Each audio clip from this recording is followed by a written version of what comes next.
Hey, what's going on, guys? I got a special guest today here.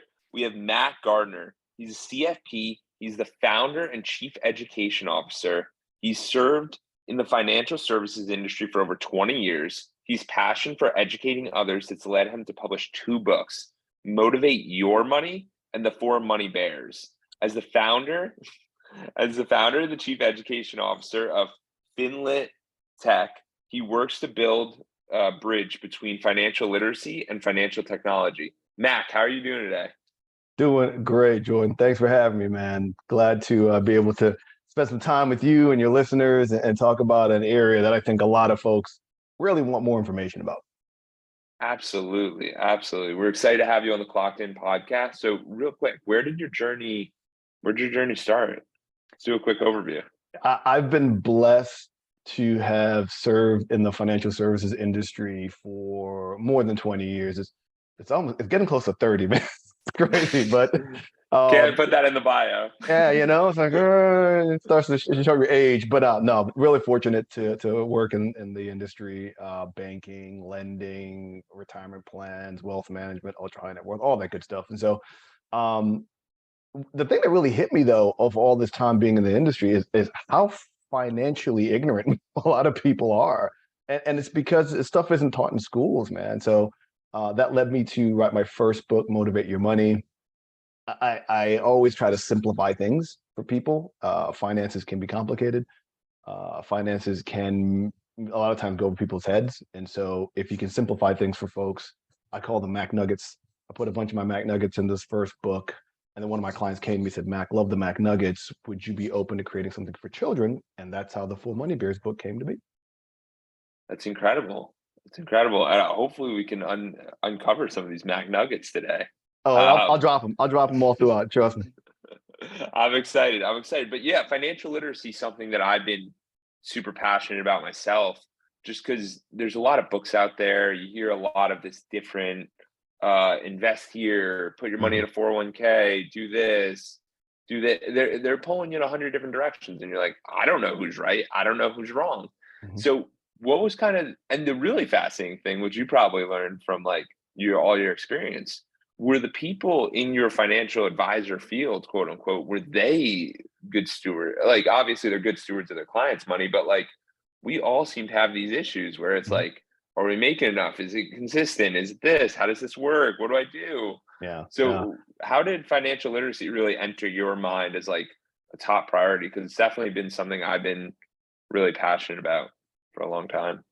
For me, it was serving clients. For me, it was watching people who were wealthy, who, they did certain things.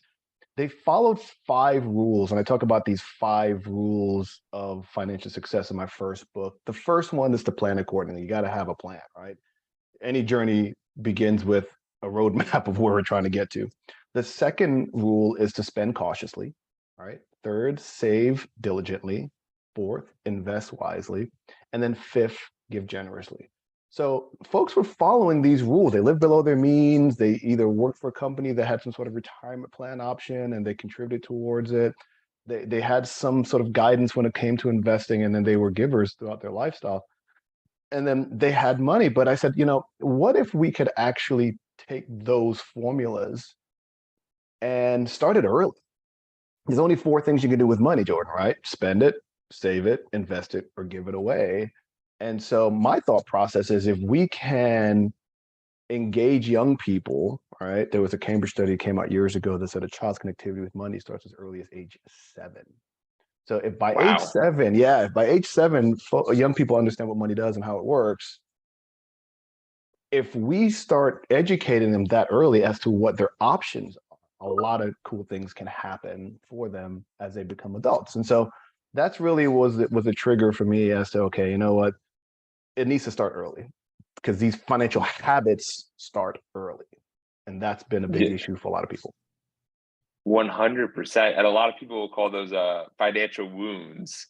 And Mhm. you don't realize it until you're in your 30s, 40s, 50s. And I know even grandparents and people in their 80s and 90s who still have those, hey, I just save. I never It's what I invest. did because that's what Yeah, I someone told me to do. and I never got to travel the world and experience their life that they wanted to do, or they never got to give to that foundation because they always felt that they were in a scarcity mindset. Yeah. So You ready for a yeah, Mac it's Nugget? You ready for a Mac Nugget? Your money drop can one. work harder for you than you can work for your money. Wow. It's true. Uh, But unless yeah. someone teaches you that and explains to you the concept of investing and why investing is different from saving, you'll never know. So for you, how do you go about that? Because I know I'm 27. I know a lot of people who are you got the risk takers who are like the investors, and then you got the Mhm. people, and it's been a weird couple of years too. And then you got the people who are like, I'm a cash, I'm good at cash, but you need that experience of like, just if you got a bunch of money, if you got $10,000, try it with 100, see what happens, give it a whirl. I love this. Investing is measured in years, not days. So I joke around and I put this in my first books like, hey, somebody asked you to go to the mall. Do you ever say, hey, Jordan, jump in your car when you get to the stop sign, hook a right and drive 26,400 feet? Have you ever said that to anybody? No. No, You say, get in your car, when you get to the stop sign, hook a right and drive 5 miles down the road. yeah, Everything in life is measurement and frame of reference, everything. And I think the concept of investing for some people can be challenging because it takes time to see the result. It is a long-term approach to managing and deal with your money, where saving is very short term, right? yeah, And so it's a mindset. It's the ability to have the ability and be in a financial situation where you have disposable income that you can invest. So there are lots of different things that kind of fall into this. But again, I truly believe that the earlier that we can get young people to understand that you have to give your money rules and you have to give your money jobs and things to do, and that savings super important, got to do it, emergency fund, rainy day fund, having money around. But then the concept of investing or owning something that will work for you long term, the earlier we start that, the longer runway we give people, then they can understand the value of the, oh, that's why I've been doing this for so long.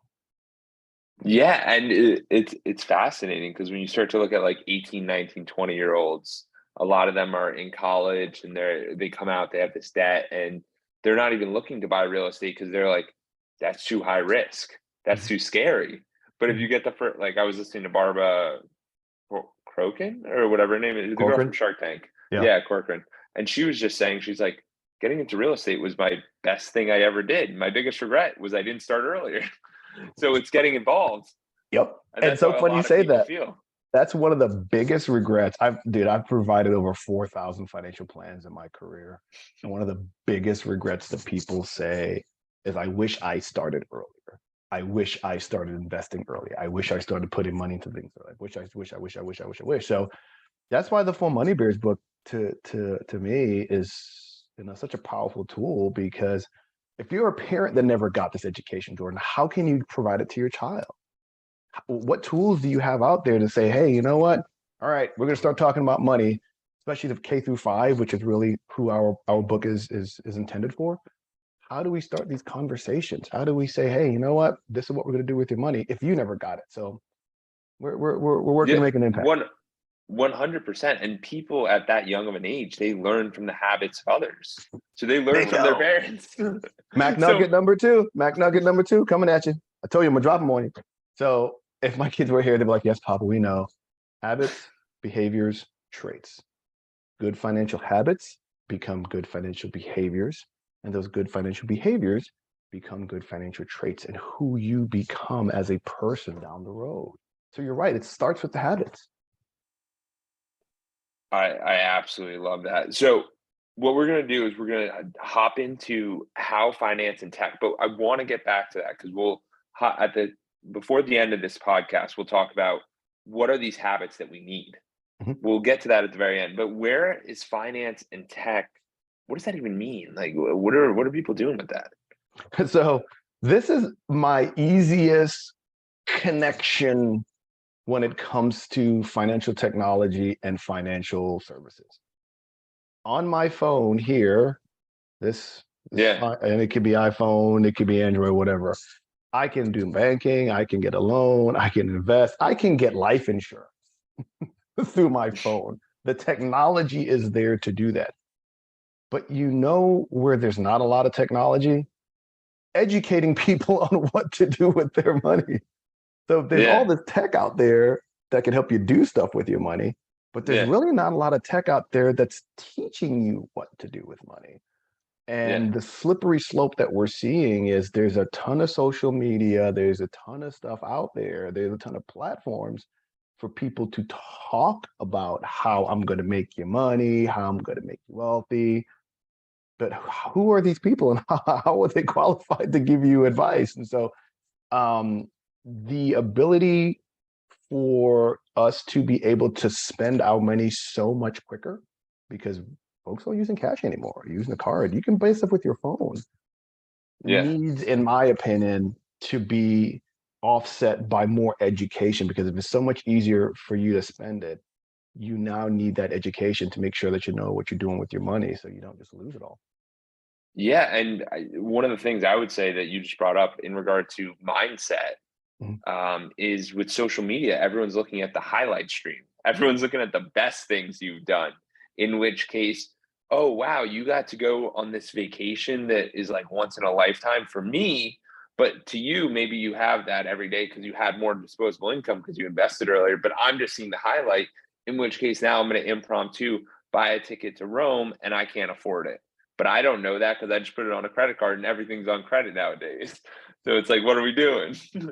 Yeah, yeah, and so that's why technology, as amazing as it is, as much as it reduces friction and the ability to get things done, um, it's got to be tempered. And Yeah. I think in this environment, this day and age, you definitely need a lot more education than you may have in the past.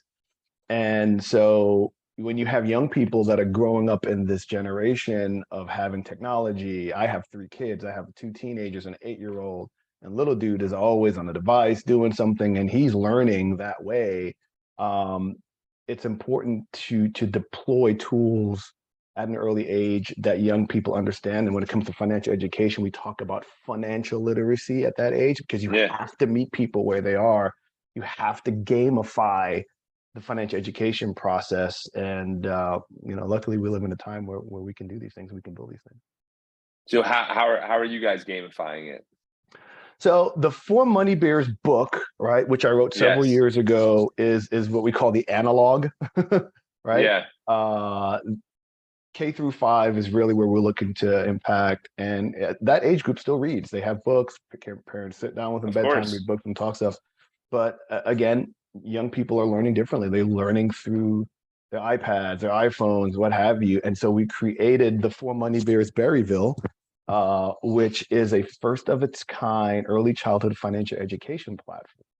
And really, in essence, what it is, it's a farming simulator. It's a business simulator where these children inherit, or the user inherits a berry farm, and they have to run the farm.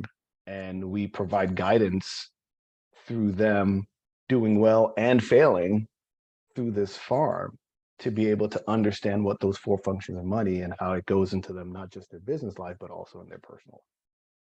Yeah, and this is one of the few people that I know that are doing this because I've had another guest on a while back, and he was talking about gamifying basically the Christian faith so Mhm. people can learn better values. This is the first that I've heard of gamifying the money management because the thing is that people become so obsessed with these. So if they're going to be using the product, you might as well have them gaining positive values. Why not? Why Learn not? something, damn it. You're spending all that time. Yeah.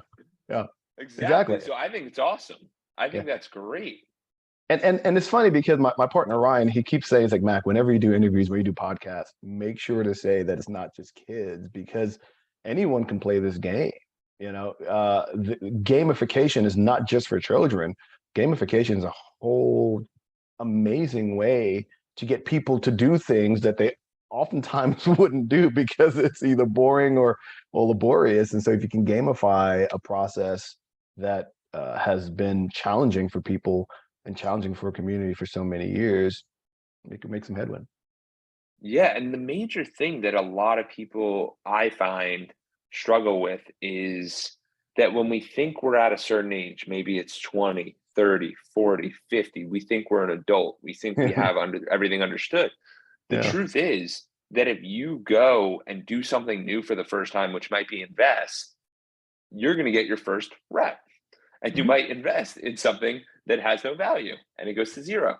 But these are the reps of learning. Yep. Like the reason I say this is because getting the Berryville game at 40 is not embarrassing. At all. It's you starting. It's you Hmm. starting that journey and realizing that, hey, I'm at a different point in my life.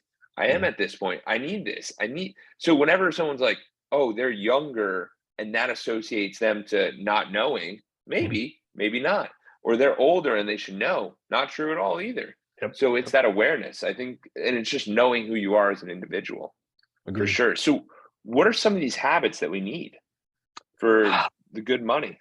I think I talk about the three R's now, the McNugget coming at you. I talk about the three R's of our relationship with money, right? So at some point in time early in our lives, someone puts a dollar bill in your hand, right, Jordan, and you realize, oh, this is money. Thank you. Thank you for the dollar. Thank you for the $5. Thank you. That's the first R. The second R is then you recognize what money does. And remember, there's only four functions of money, right? Spend it, save it, invest it, or give it away. So if you're in a household where statistically spending habits is the first habit a child picks up, their parents' spending habit. They listen, they learn. How do mom and dad, aunt, uncle, grandparents discuss money? And spending habits typically the first one. The second one typically is saving. Okay, I see what they do. They go to the bank, they put their money in the bank. But if you are in a household in a community where you are only exposed to those two functions of money, you're pretty restricted as to how you get to the third R, which is rationalize how to use money, right? Yeah. So now if you're in a household where discussions and conversations are had about spending money, okay, here mom and dad doing that. Saving money, okay, here mom and dad doing that. Investing, this is investing. This is interesting. Mom and dad either buy Yeah. land or they buy property or they talk about stocks, or they talk about this or their IRA, their 401k. And folks like in my household are fortunate because that's the line of business I'm in. And so they know what stocks are, they know what bonds are, they know what an ETF is, they know what that stuff is, right? Yeah. And then also talking about giving, how are we giving back? How are we giving our time, money? So if all of a sudden now you recognize that you have four options when it comes to money, right? Yeah. Your rationalization of how to use it becomes that much more expanded. You see what I'm saying? Wow. That's And profound. it's just fact. And so the cool thing, though, what I love about the age that we live in, Jordan, is that we can use technology to buy 5 shares of Nike. So when that kid got that Yeah. $100, right, and it's like, okay, yeah, you know what? I'm gonna go blow it and buy a pair of Nikes. You could read the Four Money Bears book with your kid and say, hey, you know what? You could buy those Nikes, or you could buy the company that makes those shoes. You could own shares of Nike, and you can jump Yeah. on your phone and you can buy fractional shares of a company. Yeah. And so That's that's why incredible. technology is there. Yeah. It's incredible. So Mac, I wish we could do more. Where can people find you and where can people learn about your books and everything? And Berryville, of course. So if you go to our website, thefourmoneybears.com, you can learn about the book. You can learn about the app we're developing. We're going to be working with Junior Achievement here in Tampa.